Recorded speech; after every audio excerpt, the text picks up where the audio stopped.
Class 9th maths का डर, नई बुक आ गई है गणित मंजरी। कैसी बुक है, बच्चों को इतना डर? अरे नहीं बच्चों, डरो मत, मैं हूं ना, तो बिल्कुल इजी बना दूंगा मैथ्स को। हम अपनी सीरीज को लेके चल रहे थे class 9 first chapter orienting yourself the use of coordinates chapter को, जिसकी end of the chapter exercise का 13th क्वेश्चन मैंने पिछली वीडियो में कवर कर दिया था। अब मैं स्टार्ट करूंगा क्वेश्चन नंबर 14। बट एक बात ध्यान से सुनना, वीडियो को कहीं भी स्किप मत करना, कंटिन्यू देखते रहना, क्योंकि कोई स्टेप अगर मिस हो गया, कहीं कोई चीज समझ में नहीं आई, तो आगे का कंसेप्ट क्लियर नहीं हो पाएगा। फिर मुझे ब्लेम करोगे, अरे सर ने ऐसा समझाया, समझ में नहीं आया। कंटिन्यू देखोगे, पूरी वीडियो देखोगे, तो सारे कंसेप्ट क्लियर होंगे।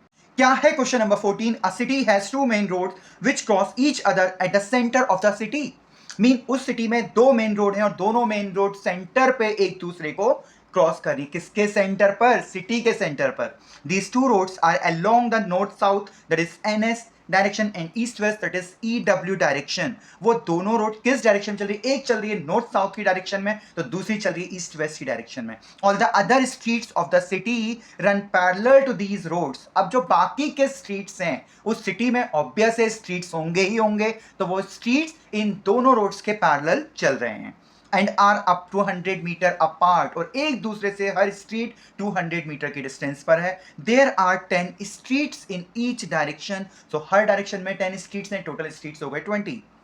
अब फर्स्ट पार्ट क्या कह रहा है इस क्वेश्चन का? Using 1 centimetre equals to 200 metre, draw a model of the city in your notebook, represent the roads और स्ट्रीट्स बाय सिंगल लाइंस। तो ये लो, स्ट्रीट का मैप बनके तैयार हो चुका है। मीन सिटी का जो पूरा मैप है वो बनके तैयार हो चुका है। ठीक है, सबसे पहली चीज में आती है कि डायरेक्शन किस साइड होती है। पिछली क्लासेस में पढ़ी होंगी, ईस्ट वेस्ट नॉर्थ साउथ। तो मैंने ईस्ट वेस्ट को लिया एक्स एक्सिस, नॉर्थ साउथ हो गया वाई एक्सिस। ये जो ब्लैक कलर से दो लाइन दिख रही है ना, हॉरिजॉन्टल और वर्टिकल, ये दोनों की दोनों क्या है? मेन रोड है इस सिटी की, जो कि मीट कर रही है सेंटर पर। और सेंटर यहाँ पे कहाँ है? यहाँ, जो कि क्या होगा? Origin, right. अब जो मैंने ये पिंक कलर की दिखाए हैं, ये मेरे पास 10 स्ट्रीट्स हैं। 5 स्ट्रीट हो गए नॉर्थ साउथ के इधर, 5 स्ट्रीट्स हो गए इस साइड। उसके बाद मैंने देखो ग्रीन कलर से भी स्ट्रीट्स को मेंशन किया है, वो स्ट्रीट्स हैं ईस्ट वेस्ट के पैरेलल वाले। फिर आते हैं इसके सेकेंड पार्ट पर। There are street intersections in the model. Each street intersection is formed by two streets, one running in NS direction and another in EW direction. Each street intersection is referred to in the following manner. If the second street running in the now north-south direction and fifth street in east-west direction meet at some crossing, then we call the street intersection 2,5. What it is saying? It is saying that एक है जो second street north south direction में है, fifth street east west में है। अब देखते हैं second street north south direction वाला, 1 2 नॉर्थ साउथ डायरेक्शन ये है, इसमें सेकेंड स्ट्रीट कहाँ आया? यहाँ पर।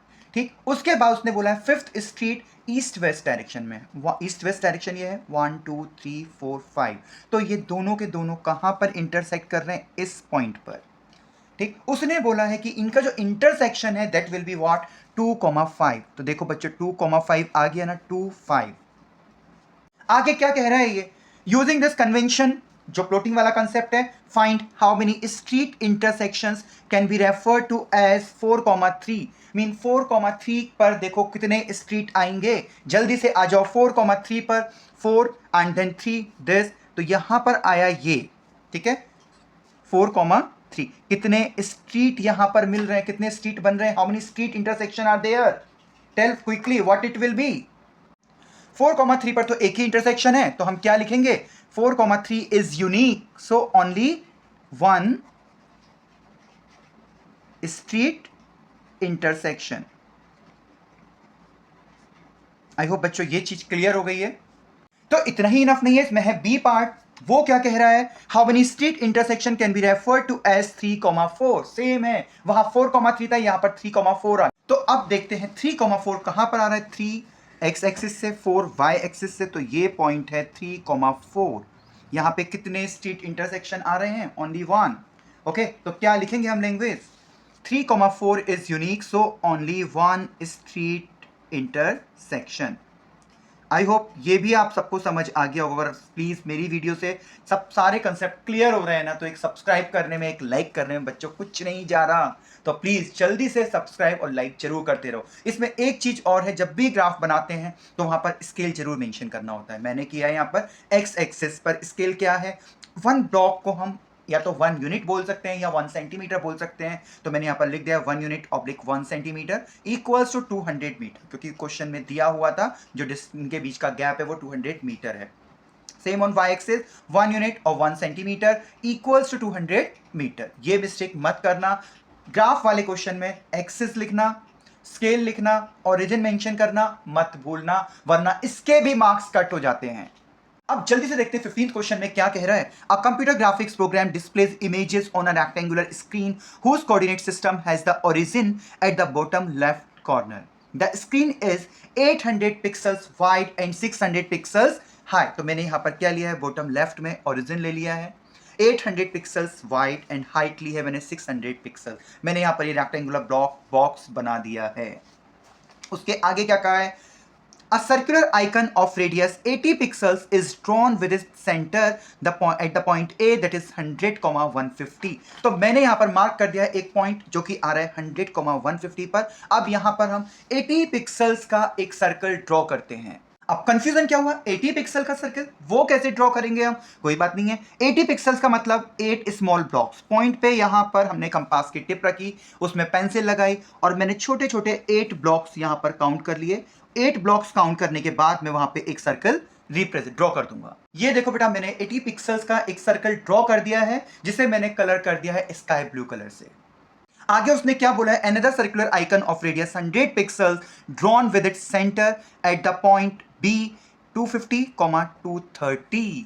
सो मैंने क्या किया, मैंने एक पॉइंट यहां पे मार्क कर दिया है जो कि 250, 230 पर है, राइट। इसके अलावा स्केल भी मैंने यहां मेंशन कर दिया है। एक्स एक्सिस पर 1 सेंटीमीटर को मैंने लिया है 100 पिक्सल्स और वाई एक्सिस पर मैंने 1 सेंटीमीटर को लिया है 100 पिक्सल्स। ए के कोऑर्डिनेट्स मैंने मेंशन कर दिए हैं, बी के मैंने मेंशन कर दिए हैं। अब हमें इस पॉइंट पर 100 पिक्सल्स का सर्कल बनाना है। 100 पिक्सल्स का मतलब क्या हुआ कि एक ब्लॉक के बराबर। तो या तो यहां पर कंपास की टिप रख के इधर वाले 5 पर देख लो कि कितना आ रहा है, ठीक है। इससे नहीं करना है, ओरिजिन पे रखो, ओरिजिन पे रख के 100 वाले तक जाके देखो और फिर उसके बाद हम सर्कल ड्रॉ कर देंगे। ये देखो बेटा, मैंने बी पॉइंट पर 100 पिक्सल्स का भी सर्कुलर आइकन एक रिप्रेजेंट कर दिया है। आगे उसने क्या पूछा है, whether any part of either circle lies outside the screen.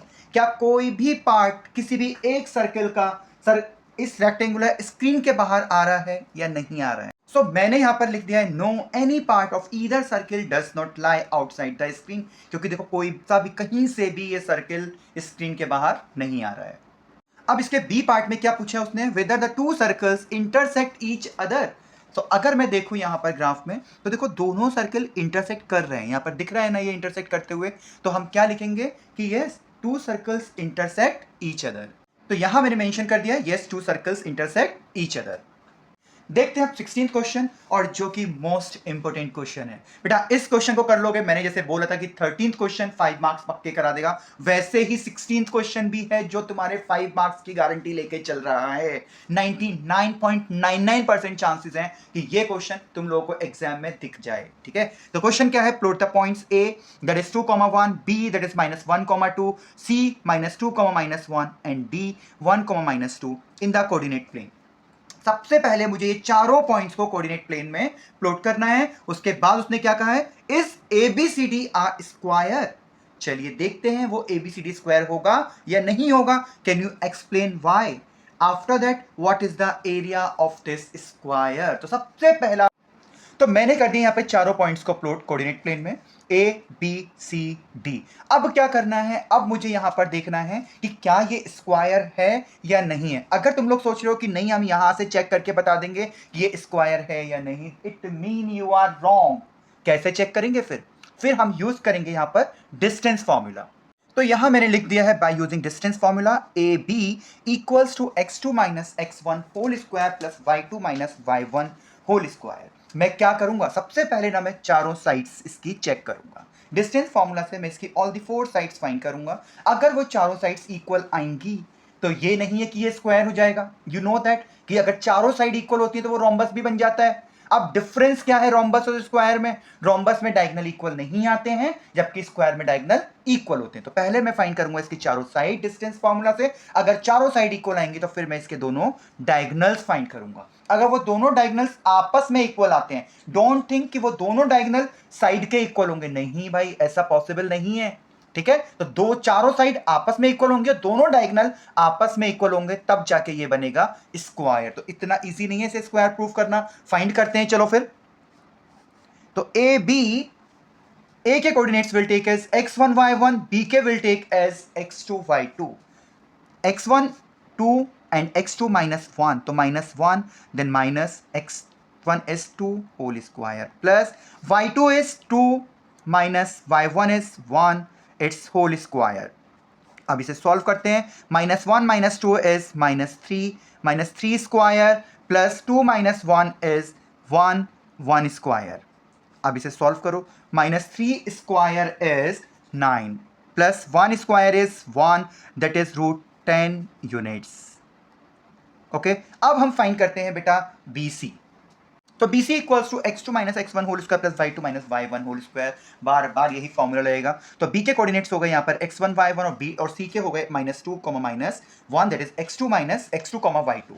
So x2 is -2 minus x1 is -1, so I will write in bracket, plus y2 is -1 minus y1 is 2, its whole square equals to